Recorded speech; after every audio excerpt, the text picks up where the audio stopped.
Welcome, everyone, to our sixth session of Gurdjieff Unveiled, our study of Sy Ginsburg's book.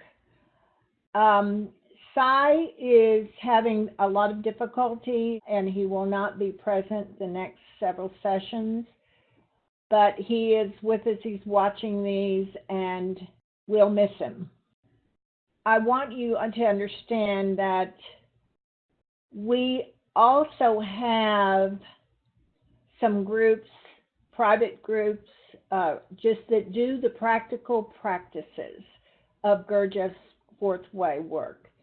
And so if any of you, after this is over, if you're interested or you care to seek out one of those groups, what I want you to understand is that Gurdjieff's work, the fourth way work, is only as good as you can make it your own experience. So we've gone through a lot of terminology here. We'll continue to go through terminology, but if you have to be able to make this your own experience in the body, in your practice, and understanding the centers and how they relate to you personally.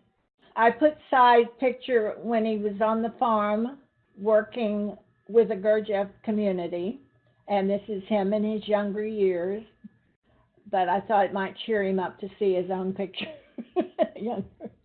Anyway, I sent this to y'all and put the page numbers where you find most of this work. We're going to be going through quite a bit of it, but today is it's going to be more practical and more experiential, because you're going to be learning more about identification and things that are practical.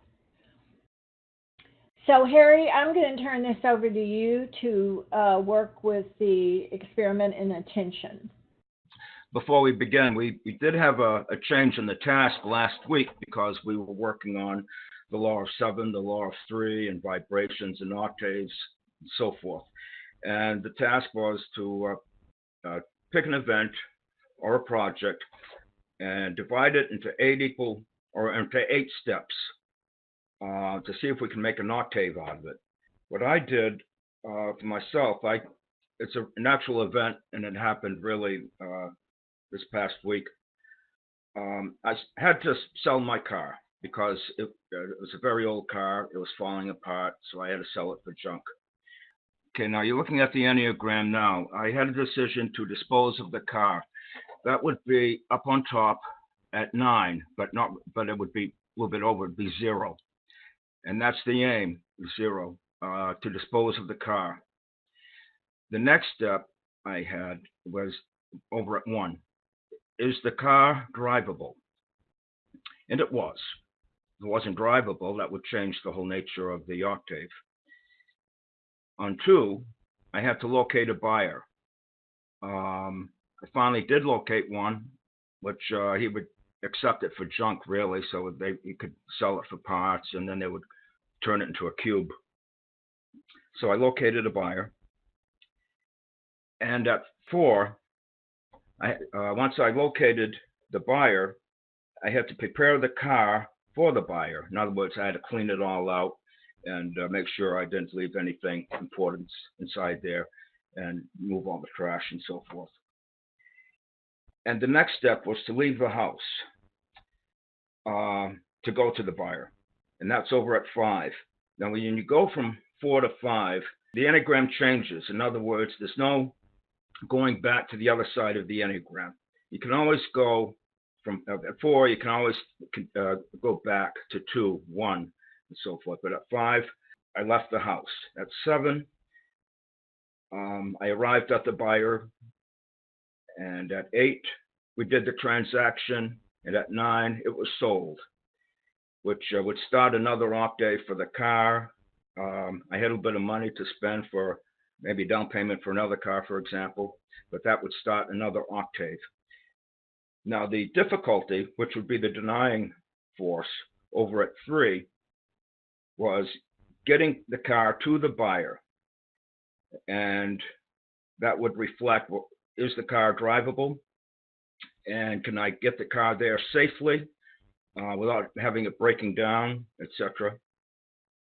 So the reconciling force was that my wife would follow in her own car down to the shop. And so that would assure as much as possible that I could get the car to the buyer without any event. So that is the how an Enneagram works, or that's how an octave works in an event. And if you can break it down and study it, you can really study a lot of things, find out where the difficulties may lay in the future, and so forth. We won't talk about the inner circulations or anything of that sort right now. So do you want me to go over this experiment in attention with your face? Sure. Okay. So this is something that you can all try, and when you're observing, to try to understand, to keep, like I have a real difficult time keeping just a face without expression. And one of our goals in some of the groups I've been in is to try to be aware of my expressions. Well, by the end of the day, my face has probably taken on all kinds of things. So I have to look in the mirror, and I have a mirror sitting right in front of me so that I can see my face, so that I know what kind of expressions, or be aware of trying to keep it relaxed. Now, I put two faces up here, not that we look like that, but at the same time, I wish, but at the same time, you want to be able to see and be aware of the sensations in your face and the expressions you're making. So, like when I watch these, after they record me on my classes and everything, I'm talking to myself, I'm going, what were you thinking? I have these weird faces. I mean, sincerely, just like I wrinkle my head, I can't see, I look like I'm angry. So I have to get that kind of feedback. But just being aware of when you're listening to somebody, for instance, you're talking to somebody, be aware of the sensations in your face and the facial expressions you're making. It's very telling. Try not to judge yourself in the process, just like I judge myself so harshly, but try to just watch yourself. Stay with your face. And it's not to say you shouldn't make expressions, nothing like that. Just hold on to the sensations in your face. So that was in Sy's book on the 4th lesson. And Harry, I'm going to ask you to start the conversation with the importance of energy conservation. Many times throughout the day, we leak energy. We leak energy all the time. In our thoughts, in our movements, unnecessary movements, unnecessary talking, unnecessary imagination, mind wandering, unnecessary, through negativity. It's all energy that the body has built up, and it leaks right out, just like a sieve. Pacing, fidgeting, anything of that sort. So to conserve that energy, all you have to do is just observe yourself. And then you retain some of that energy. You retain it. And it builds up in the body. It turns some of that energy for positive material for your body. And as you progress, you're able to observe your negativity more, your leakage of energy, until it becomes less and less, and then you begin to really conserve a lot of energy by not expressing negative emotions, by relaxing your body, your legs, your shoulders. I have a habit of tightening my shoulders, and I don't know why, and I try to work on it whenever I observe it and just relax them, because it's unnecessary energy and it leaks. Unnecessary tension.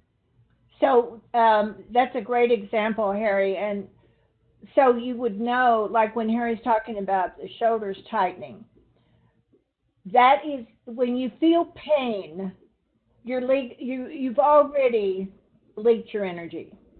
So to try to catch what happened previously to the feeling of that tightness and that pain, to try to figure out where it is that I'm attending, and then all of a sudden I then feel the pain. Like I probably feel pain in my body long after I've done something. You see, so for me to backtrack and be consciously aware, I have to do my stop exercises. I have to stop to kind of see myself in a photograph, my eye that is doing this. You see, the way I'm sitting, the way I'm leaning, the fact that I am sitting too much, that I'm not getting up and going, I'm walking. You see, so you have to be able to catch yourself when that energy leaks. It's not easy, believe me. If you catch yourself once a day, you'd be fortunate. You had a question. Go ahead. Oh, not a question, an example. This morning, I went to the doctor the other day, and I'm tight.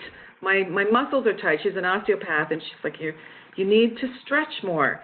So I went to my yoga class today, and I set an aim to focus on each movement and really be part of it. And halfway through the class, all of a sudden I realized that I was wandering and thinking about something else. And it just, to me, it makes me so grateful that we even have these kind of exercises, because otherwise I wouldn't know that. I wouldn't recognize that. And it's, even though it's doing something I don't want to do, or I'm hoping not to do, it keeps me humble, I guess, that I'm as asleep as everybody else. I just maybe. So setting an aim, Carol, is very important. So how do you set aims? What do you call setting an aim and then following it through with your exercises? Well, I just go in thinking or with the intention and the wish that I'm going to be able to follow through with whatever it is I'm hoping to follow through with. And then also, if I'm not, something happens, that I am able to catch it. And that, for years, that didn't even happen to me, but it's been happening a lot, that I'm noticing more. And what has it been, 26 years? and it's so exciting to see it, to notice it. But I think it's, I try to set an aim. I actually write things down and what I'm hoping to do during the day, because it does waste energy. My goal is to be keeping my body limber, and if I'm not focusing on that, then it almost becomes, what's the point? So, and in this world, I know that, the other part is that I'm feeling so overwhelmed with so much to do that if I were to stay focused, it would also be giving me some peace and nourishment for me to continue going on. And it gives you more energy as well, right, the transmutation of energy. So this brings up something else. Gurdjieff often said the work that you're doing is also working on generations past. So for instance, I inherited bad knees, bad arthritis. My whole family has had arthritis. So I know that being aware of how I'm stretching, how I'm using my body, the foods I'm taking in, to set an aim to not work with inflammatory foods, for instance, because, and we also have a history of low thyroid, hypothyroidism. So setting an aim to clear up the whole generational pattern the work you're doing to be conscious also sets your ancestors free. So it is definitely, even though we're doing the work in the moment, we're also working for generations of being conscious, because consciousness is in the moment, to wake up, to shock yourself into waking up. So every time I go to the refrigerator, and I love ice cream, oh my God. So that is the worst thing in the world for inflammation. So it is a wake up that I have signs all over my refrigerator. You know, to Gwen, be aware. Gwen, watch yourself. Gwen, when you open the freezer, you know, I've got all these signs that say, and believe me, I will ignore them to get what I want.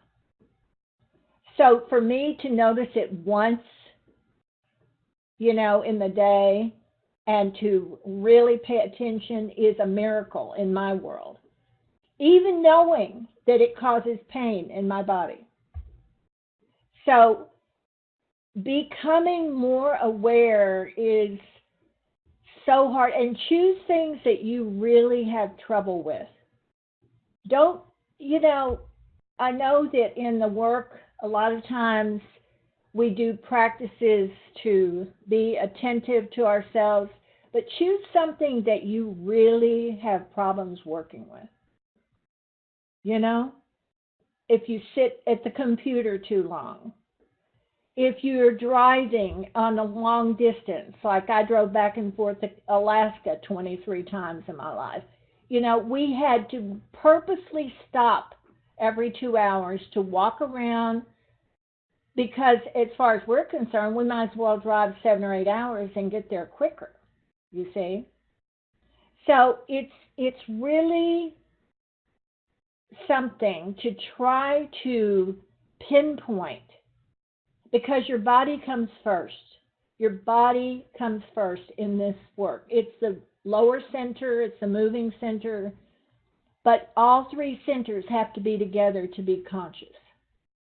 With all three centers being conscious, that's, well, not conscious, but working with all three centers is called three-centered activity. Identification. We are identified almost every moment of the day. We are identified when we get up. You know, I don't want to get up, I'm too tired, I want to sleep more. We're identified with breakfast. You know, what do I eat for breakfast? How do I make it? There's enough eggs, enough toast, enough butter? We're lost in our attention. Whatever steals our attention, that's the definition of identification. And it keeps us asleep. We're identified when we are in the car. We're driving a vehicle and we're probably daydreaming half the time. We're totally lost. Where's our attention? We're identified when we read a book. We become part of the story. I do that all the time. I love reading. But when I read workbooks, then of course it's a little bit different. And we're identified when we watch TV. We're identified when we're playing with our grandchildren. That's a good way. So it's almost impossible not to be identified. When we observe ourselves, we become less identified. And that stops the leakage of our attention and of our energy. I wanted to say something quickly. The first thing that gets our identification is our emotion and our feeling. It runs ahead. It's the horses. It's right. The horses that are pulling the carriage. So when you feel something, you're already identified. When you feel like if I'm talking to a girlfriend or my boyfriend, I have to, if he is in a bad mood, I'm already feeling compassion, but at a sympathy. I'm already identified with his bad mood.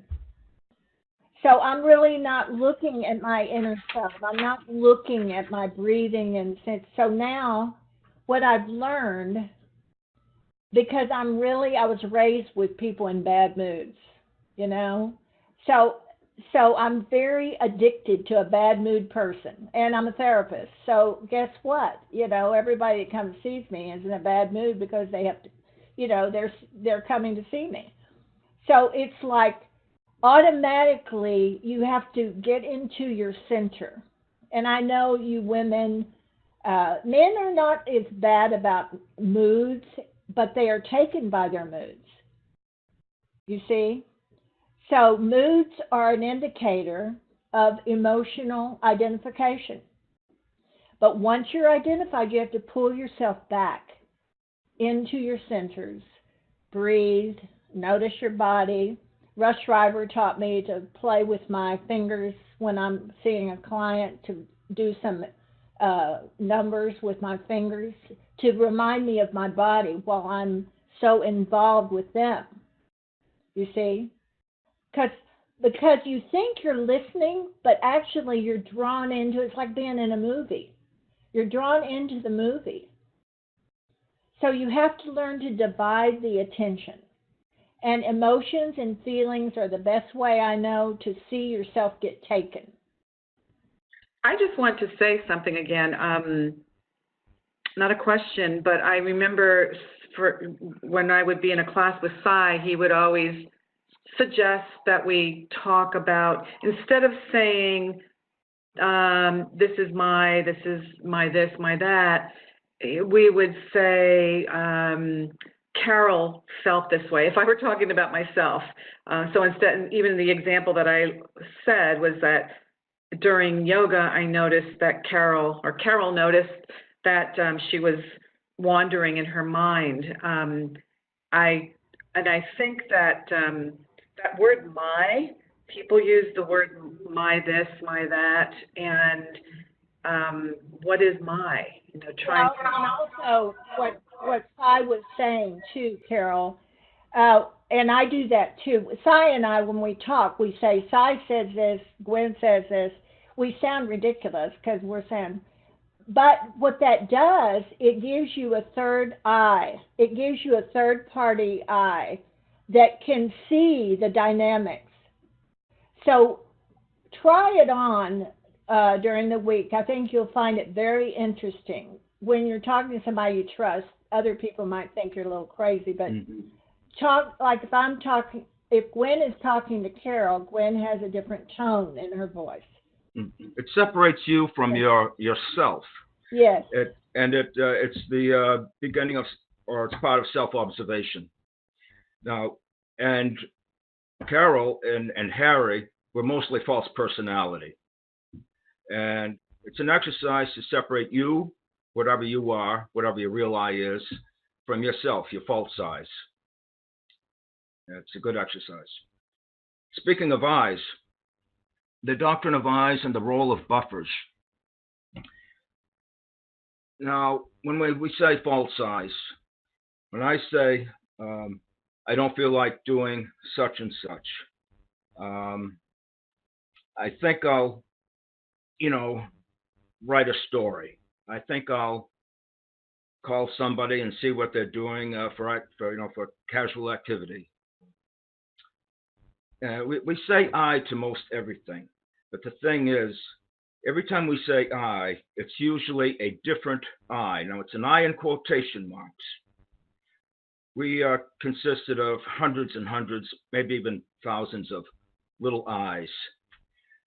Everything we do is an I, and every time you're acting you may be acting from a different center or a different part of a center.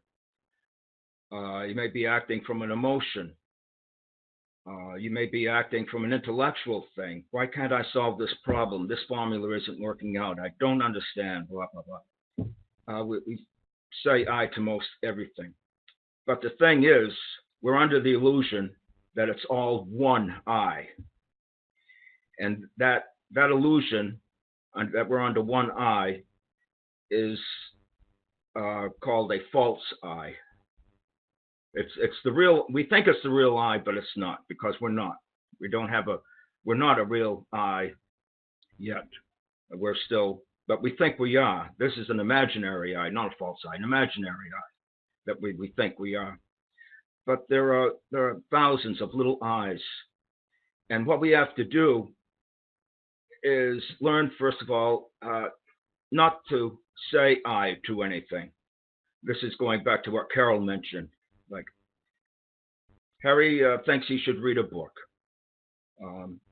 Harry will go out for some fresh air and look at the birds and watch the snow melt, wait for spring.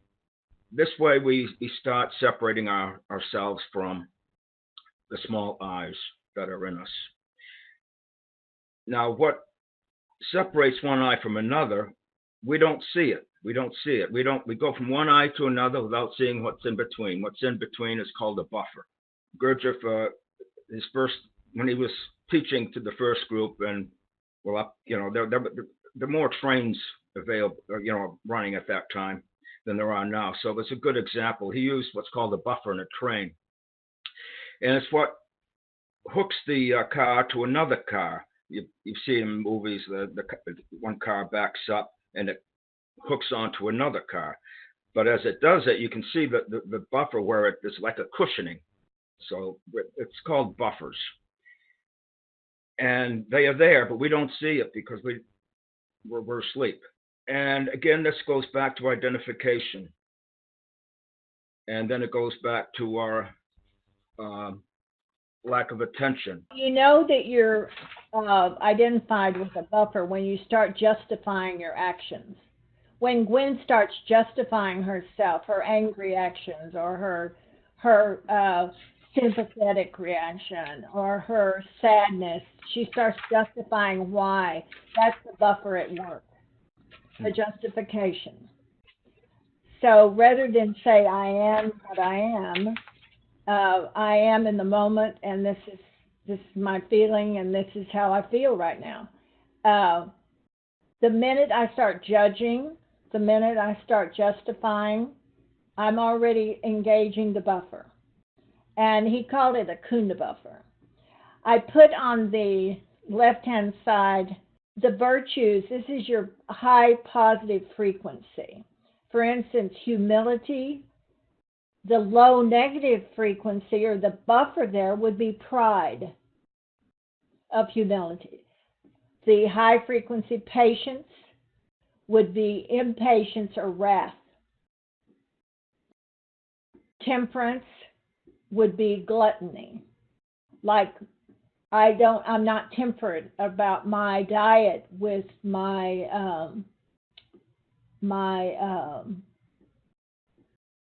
milk products. So that leads to gluttony. So the Kunda buffers come in: kindness to envy, charity, anger.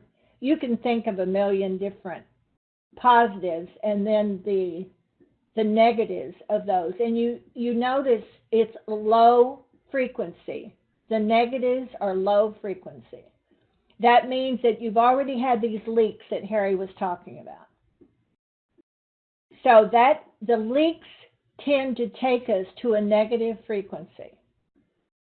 That's why it's important for you to be aware as much as you can, not to react to people, but to respond.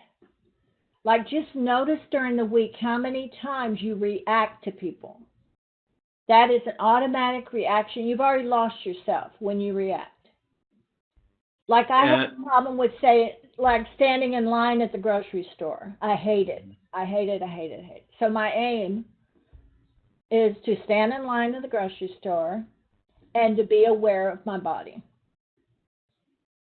And again, my reaction when I'm standing in line at the grocery store is I move my feet, I move my basket.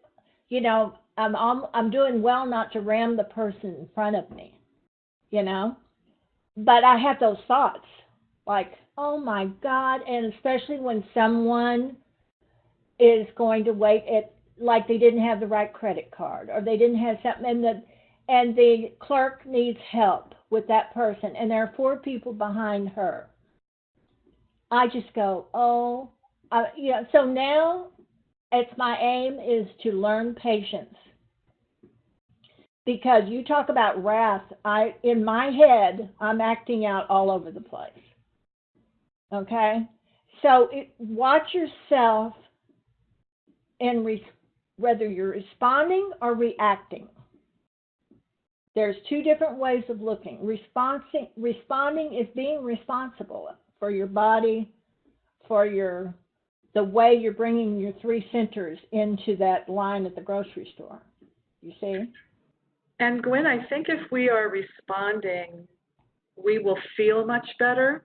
We'll feel calmer. I had that experience, which you talked about, the store, the line at Staples, and there was just too much going on, and I just kept smiling at the girl who was trying to handle all this stuff by herself. And the guy behind me started yelling, they need someone else.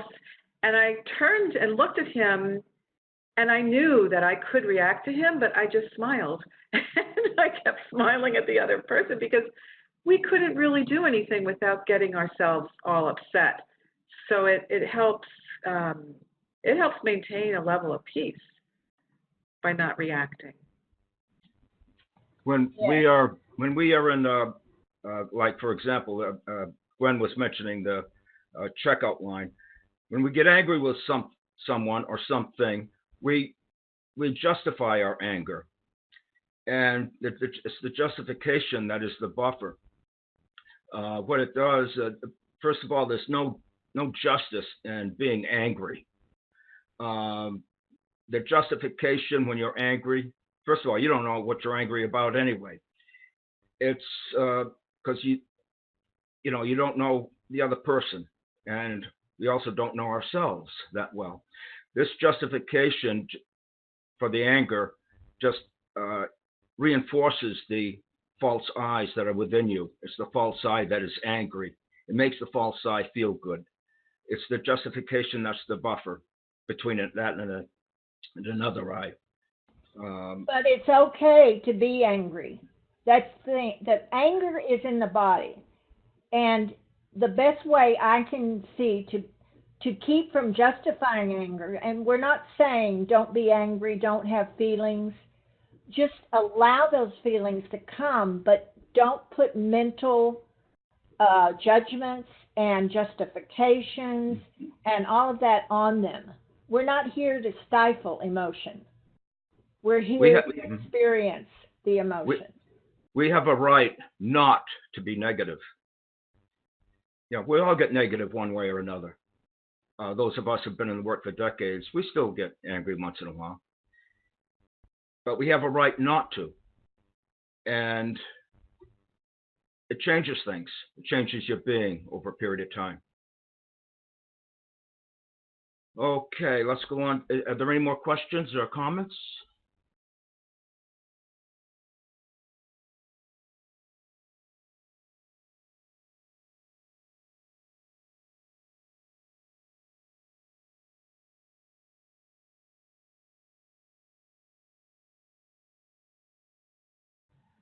Yeah, it's a never-ending process, isn't it? I mean, it's something that you want to take these opportunities to observe yourself.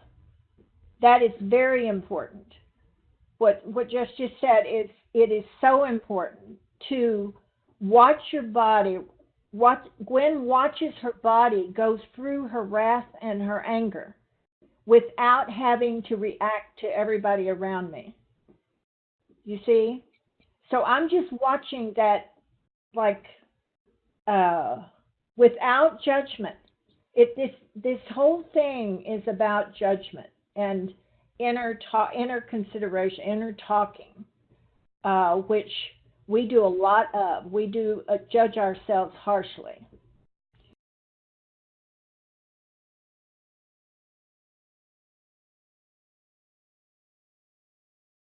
Diligence. And like take initiative, be not vigilant but diligent in your work. Not lazy, sloth. I have a picture of a sloth in my bathroom so that I remember to clean my bathroom.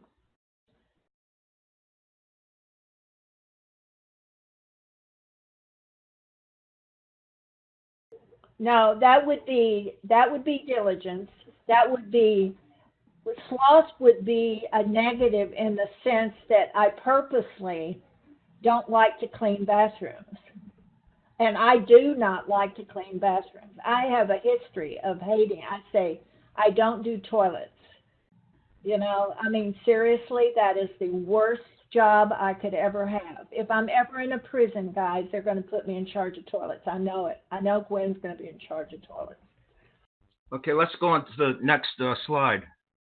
We'll talk about machine, man and woman machine. Okay, it's because we have no permanent and controlling I.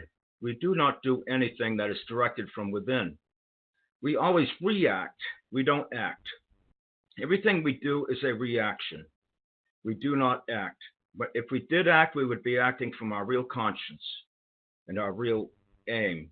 We would be acting three-centeredly and more awake. And we mistakenly think that we can do. Whereas in reality, our actions are all reactions to external stimuli.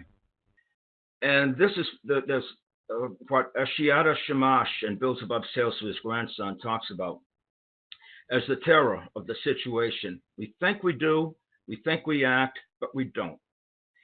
And all of mankind is asleep because of this. And it's called the terror of the situation. It's on chapter 26 of Builds Above Tales to his grandson. And each day we hear about suicide, murders, accidents, rapes, and wars. And how can such events be the product of human actions? Well, they're the product of human misactions. War, for example, we train young men and women to become soldiers.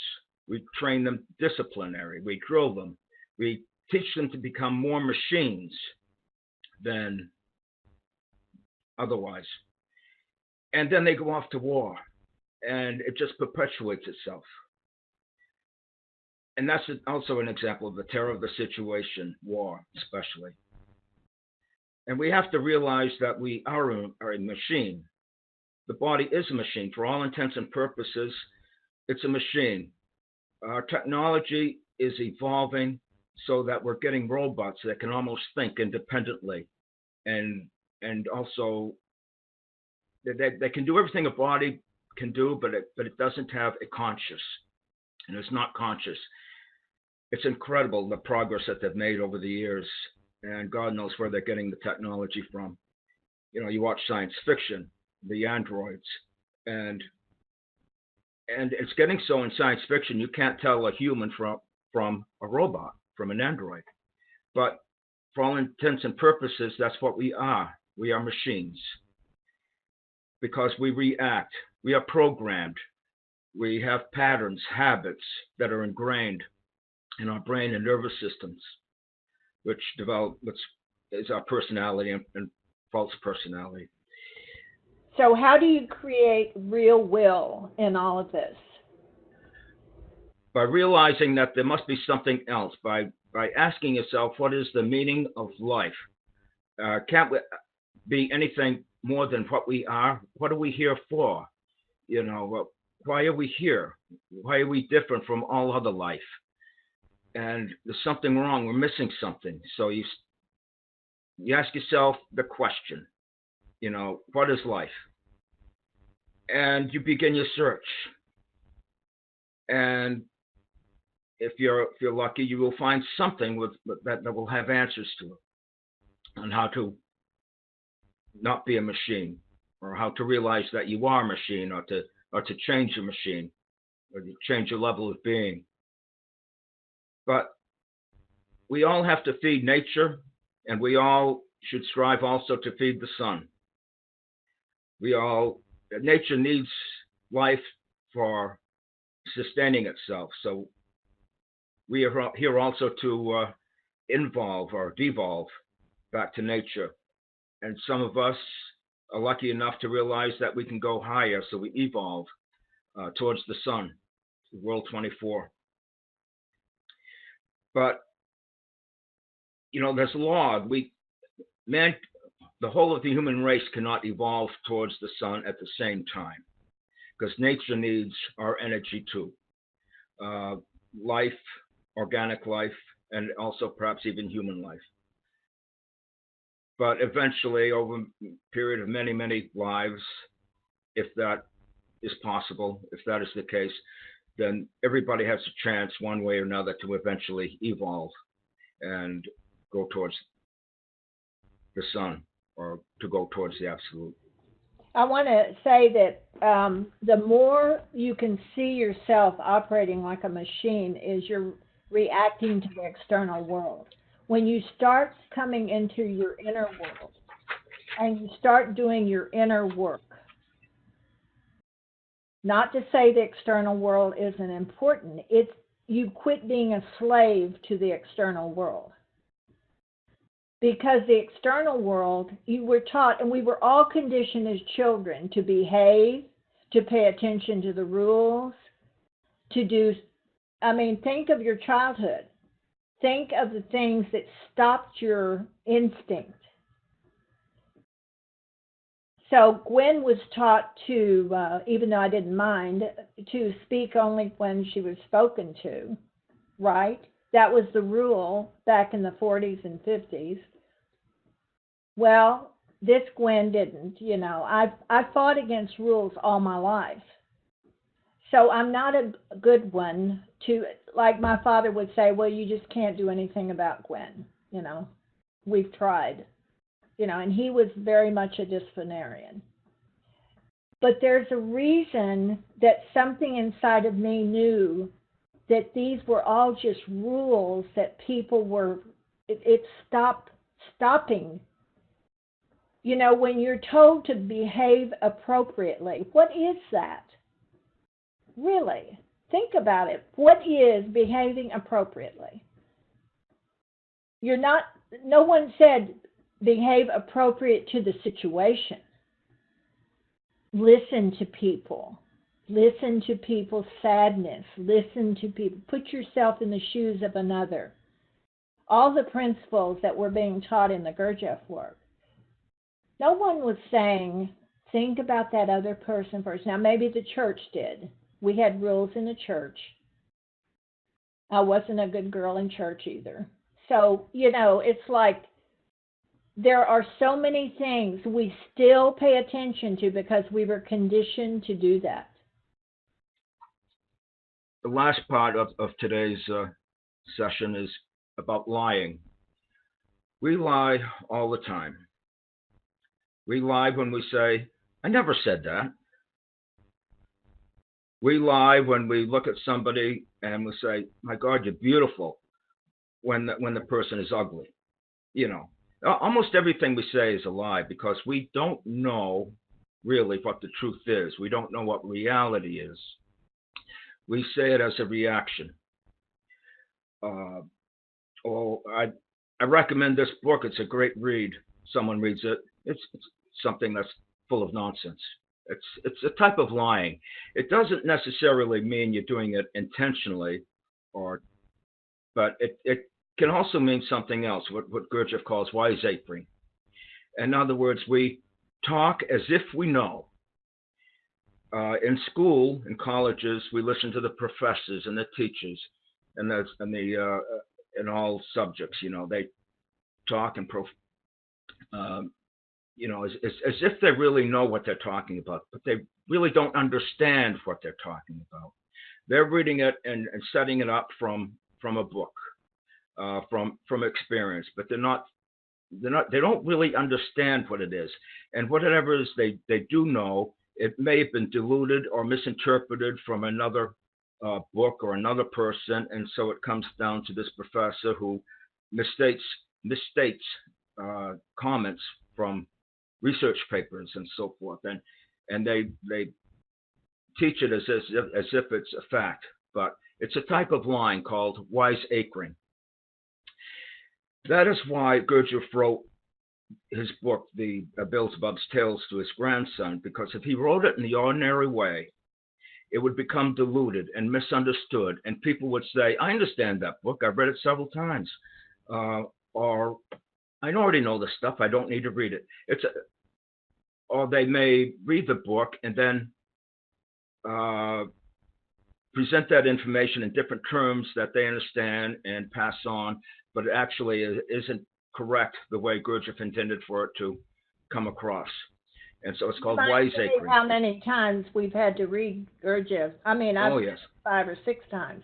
Right. But the thing about it is, it's every time I read it, and we have a Beelzebub reading group online on Sundays, which any of you are welcome to join. The Beelzebub, every time we read it out loud to each other, I learn something new. And I learned it because I'm reading in a group of 12 or 13 people who all have different interpretations of the metaphors. And you learn something by hearing, just like when you do these exercises in a group, you learn something by listening to other people's interpretation of how they work. So Beelzebub is not it's like reading the Bible. And I mean, I'm sure all the Gurdjieffians would say it's not the Bible, Gwen, but in a way it is the Gurdjieff Bible, because you can read it over and over and over, and it will give a different message each time. And it is very well thought out. He spent hours of observation. It's 1,300, 1,200 pages. And if you ever want, it's like reading Gilgamesh or reading the Bible. It's very interesting. The thing is, it's in 3 different English versions right now. There is the 1950s version. There is a 1999 Arcana version, which you saw a picture of up on the screen a moment ago. The 1999 version is more complete. It's missing it contains just really, I think, 1 paragraph and maybe some addendums in it. There is one that was published in 1992. It is more designed for the American English, and Gurdjieff intended it to be for that way, but it didn't get published until 1992 by the Foundation. All 3 of these versions are correct, but if you want to go with one, you're going to have to stick with it. And if you can buy 2 of the versions if you want. He wrote the French version, the Russian version. I don't know what other versions there may be. I'm sure there are more. But it was designed specifically for that culture and race and the way the people think and their mentality, their religion. It was designed for that particular culture. To make a long story short, the one from 1950, I think, was a translation from the French, from the Russian, or something like that. There was a translation problem there. But I recommend for the time being, go with the 1950s version of the 1999. There is one out there from 1992. If you do get that, that's okay too. You won't lose anything. You won't lose anything if you study any one, as long as you're consistent. The words may be pronounced differently, spelt differently. They may be missing a few things that's not in one book, but everything is still there. It's like a hologram. You buy the 1992 version, which is, I think, 100 pages shorter or something like that, and the translations are a little bit different. But the information is still there because it's like a hologram. It will still affect you if you read it the way Gurdjieff wants you to read it. And he addresses the way he wants you to read it. The first chapter is called Arousing of Thought. Right. And really, I use arousing of thought in Socratic teaching when I'm teaching in the high school or the middle school. This is right now in our Gurdjieff group, we're using practical exercises out of that group. That Dragon from London, there's people in all sorts of the country reading this book, so all over the world. This is the way Gurdjieff spoke very, up until he died, he spoke in very broken English. So and he wasn't a calm speaker. It wasn't like you were mesmerized by him because he was very gruff. So, but the kindness is in what he left us, in the philosophy, in the work that he did. So he spent hours of being in the presence of these communities, these Gurdjieff communities, watching people do wiseacring, think they know what they're doing. You know, if people got locked up in their heads, he would tell them to go out there and let's plant a garden, dig a ditch, whatever, get your body working, you see. So even now, this is because we're on the internet, everything is in our heads. But as soon as this is over, believe me, I'm going to get up and move around and let my body go, because my head gets full in these online classes, yet we learn a lot, you see. So we're about the end of our hour. I want people to be able to share and tell us what's going on with you right now while we're in the hour. So I need for us to hush up and let you guys share what you need to know, what you've been learning from all this. Is it valuable enough for you? How are you going to apply it to your life, etc.?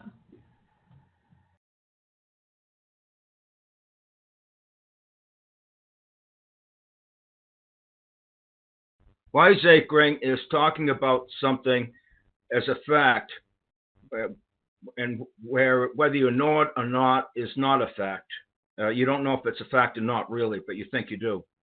And it's changing something and putting it in different words, presenting it in a different way, trying to say the same thing in a different way, but actually changing the nature of that thought, of that, whatever it is that needs to be transmitted. It's called wiseacring.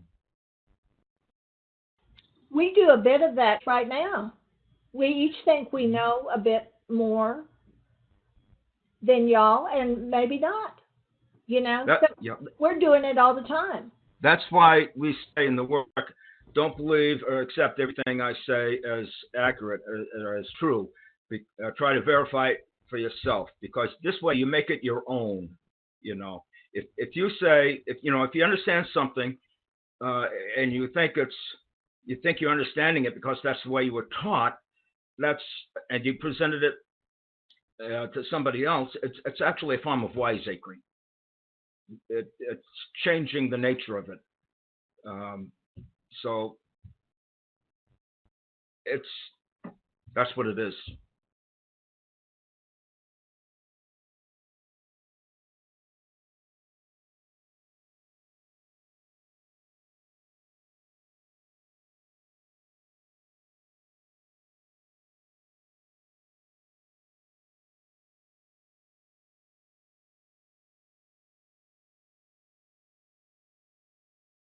That's a good example of your work in practice. I love that idea about calling everybody your name.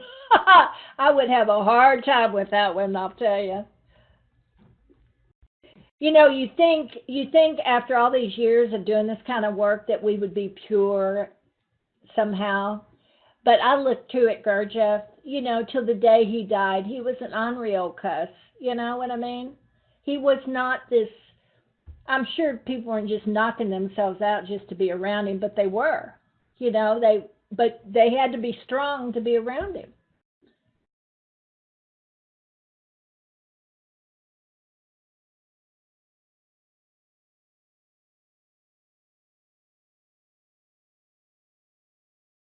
Quite frankly, I do all the exercises all the time because they all blend in together. I do stop exercises every day. I do, facial exercises every day. I do Gwen, Gwen, Gwen, Gwen. I'm so tired of Gwen. That type of thing.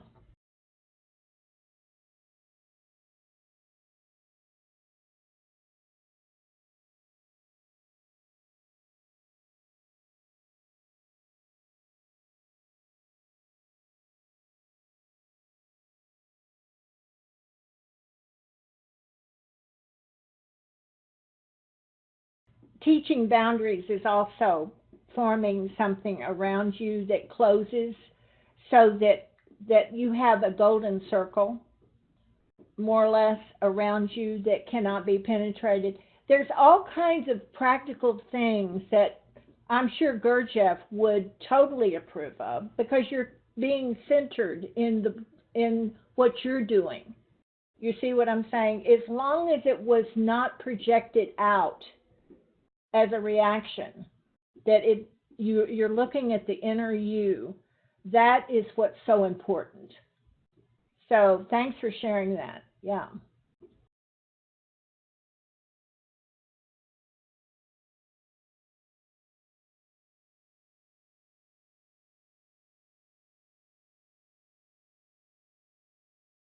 That's being identified with it. And in other words, you can't do it all the time. Just once in a while, a few times a day, just talk to yourself in the second person. And you don't have to do it all the time. You don't have to train your mind to say it all the time. Just do it once in a while and try not to get identified with it. And just know that you're at that moment that you're trying to separate Joey from yourself. That's all. I would also say that it's separating Joey from your inner divine self, that it's not your inner divine that's doing something, it's this personality that thinks she is somebody named Joey. Your inner divine is trying to come through you, but all the multiple personalities of Joey decides to go and do something that may or may not, probably not what the divine wants. And so I'm not sure if that helps, but that's how I look at it. Yeah, it's the eyes of the personalities that get involved and attach themselves. Just realizing how many multiple little eyes you have inside of your personality is enough. So just by saying Joey's, you can see how, if you do it all day long and announcing Joey, you see how many little eyes you have.